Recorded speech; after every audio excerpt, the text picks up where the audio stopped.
have to say, if we are training skinnies, for example, and a young horse coming to a skinny does need a bit of support there. But rather than have wings, first step that I would tend to use would be to create a channel by putting poles on the floor.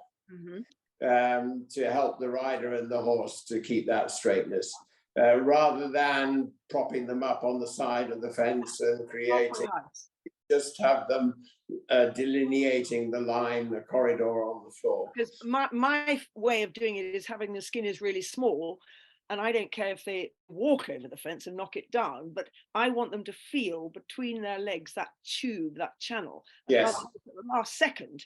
And sometimes I find I'm having to say to people, I'd rather you refuse than you ran out. And as soon as you say that, people say, oh, okay. And then they don't just let that final second slip away. And it's that I want people to learn, which is why I'm a bit a bit cruel about not putting aside. What do you think?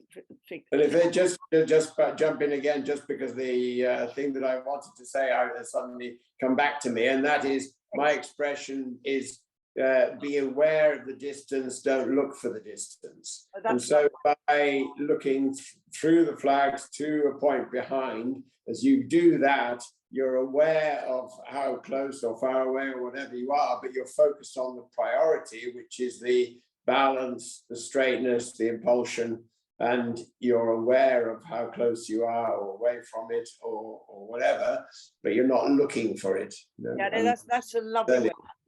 The horse has got a good pair of eyes. The horse can see its distance. It can judge its fence, exactly. Yeah.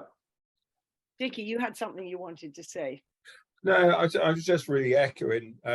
So, Laura was here this morning, and she brought 5 horses, and all 5 of those, it's the beginning of the season. And before she came, I said, we'll be working on real basics this morning.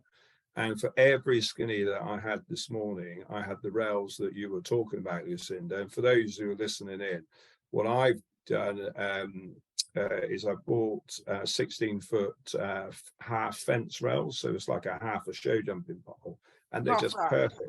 Yeah, so they lie on the floor, and if a horse did stand on them, it's no problems, and they don't roll about, and they're treated. They're reasonably cheap, and it's a great training aid. So that's the first thing. And then just one thing, don't underestimate. Chris talked about just now about if you have the correct way of going, then you give the horse the tools in the box to be able to adjust himself, and you're never too much wrong. But the other thing that's really, really important there is if you put the correct canter, the correct way of going into the horse at your point where you prepare, and the fence, let's say, needs to be jumped at 10 miles an hour, and you've put 10 miles into the horse, 10 miles an hour, and you keep the 10 miles an hour, the bascule then becomes balanced. So when the bascule is balanced, it means when they land on the floor on the other side, they go straight back into your 12-foot canter.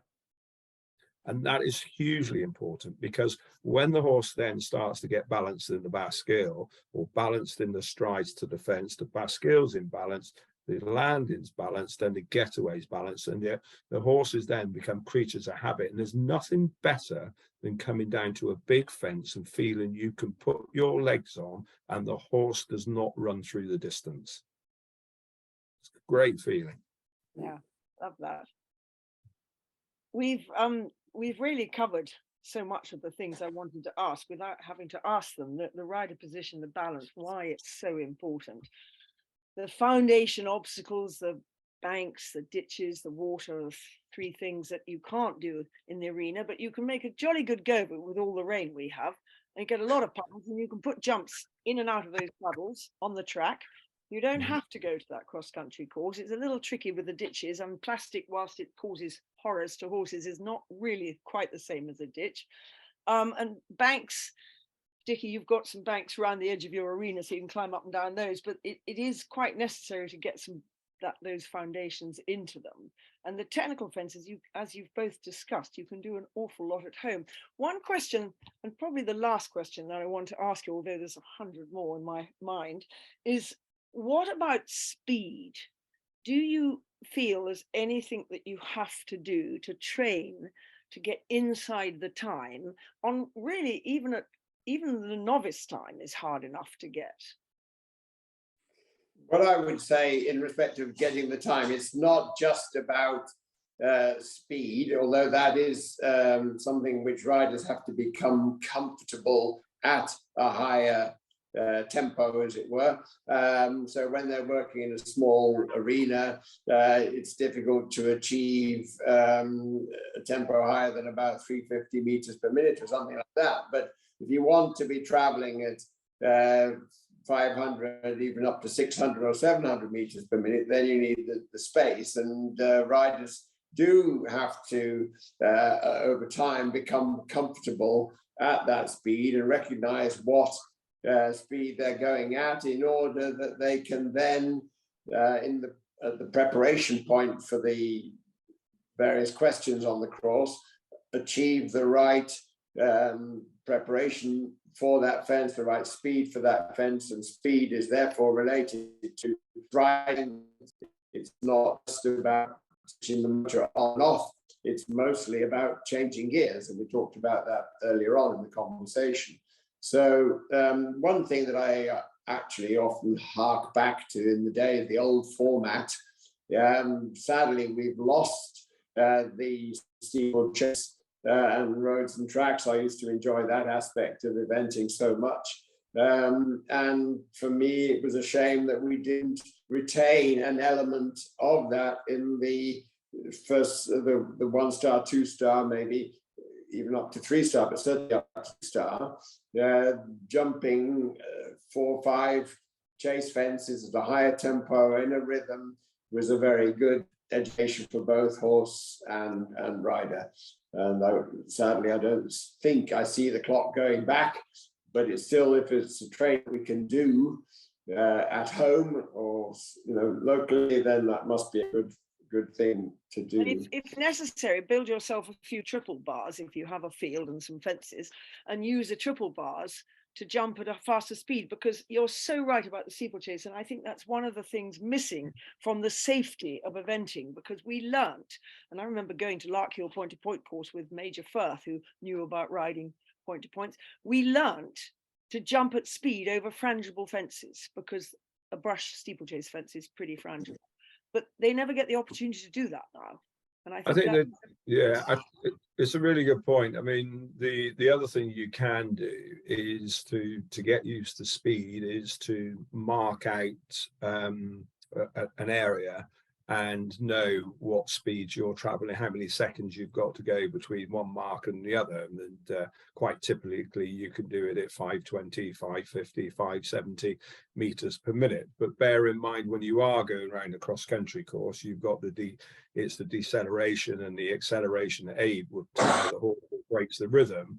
But it's the way that you can do that in the smoothest of ways. So first of all, it's economic in your preparations and your getaways, but then most importantly for the horses, a lot of horses that train truly well, they don't get strong. They don't need to be strong, because all of these gear changes are made subtly.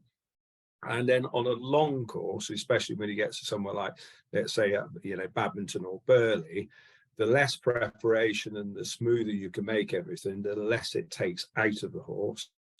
So they're more have their edge into the end. And that's why you can see some great riders that can make it look so easy, even when, as Chris said earlier, Lucinda, you won Badminton on some very good horses, but also on some average horses. Because you can make those average horses go to the top of their game. And a little story about speed. I can remember when I first rode in the Grand Military around Sandown, And that was on the Friday. And on the Saturday, I went off to Starman's, and I was a young soldier, and I did what I was told to do. And I had 5 as one was in the novice, and I got time penalties for going too fast on all 5 of them. So that was through right race the following day, and I didn't feel like I was going fast. So it does just show how you can calibrate yourself by using, as Lucinda said or Chris said, those chase fences, and you can really get your head calibrated into a bigger speed and make it feel comfortable. It's so true.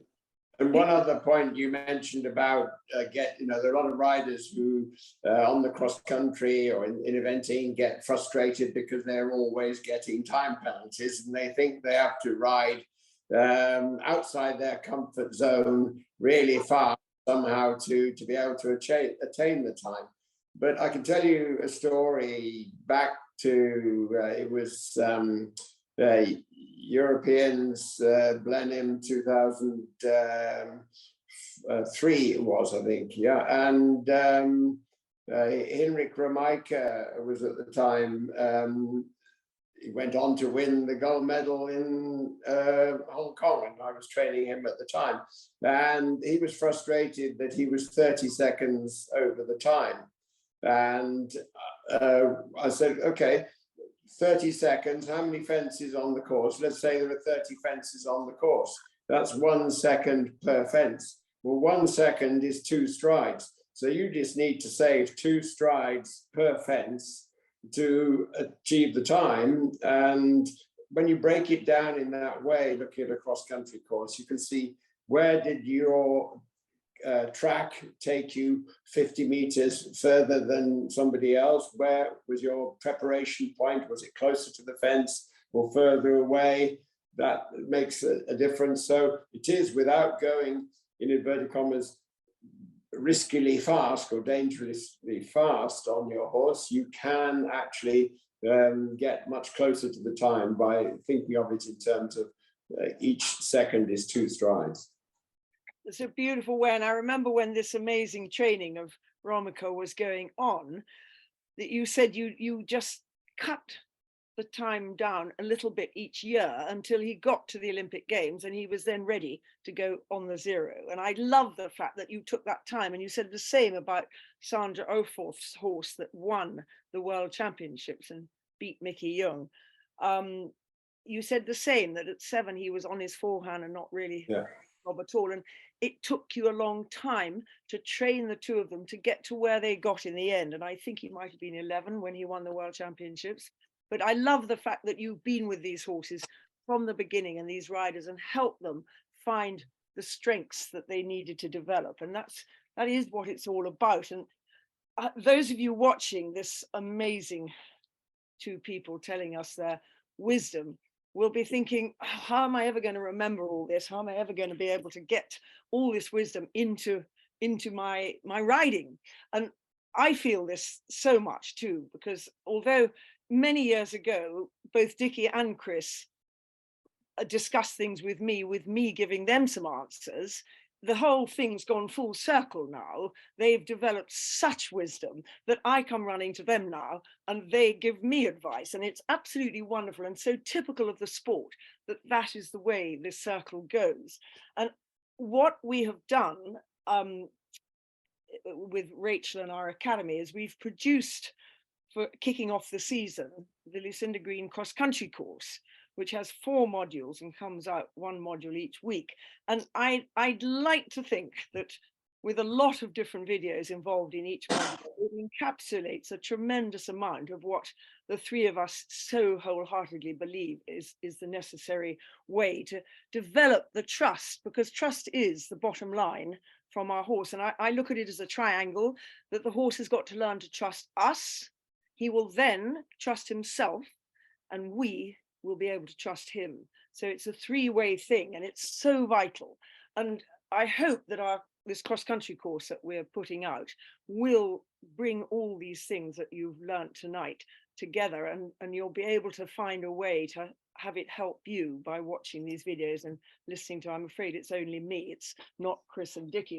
I've just Lucinda, you're being far too modest, and I still hear myself on regular occasions coming out with quotes that you've given me or ideas, and you know, there's absolutely no two ways about it. You know, the layers of knowledge that you've shared with us, and I hear myself coming out with phrases from Chris, and it's how we've all learned together and grown up. So you're being way too modest, and I think sometimes you have such an inquisitive mind that you're ahead of us, and I think you provoke the pair of us a lot of the time. So stop being modest.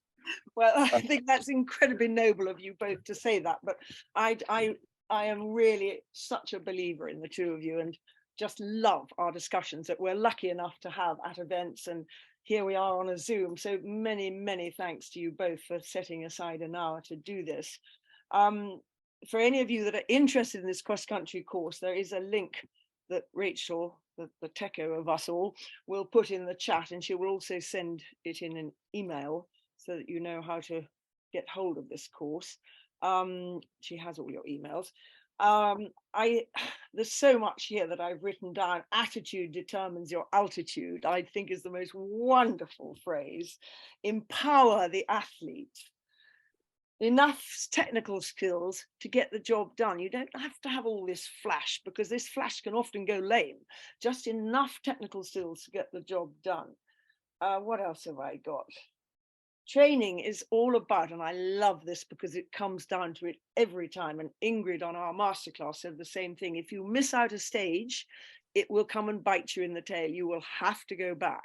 So training is about understanding the basics, which has to be the world's most boring phrase, but unfortunately, and not unfortunately, because it is so fascinating dealing with the basics, as Dickie said, out on a hack. Take another look at the boring old hack that you do every day. Find some rough ground.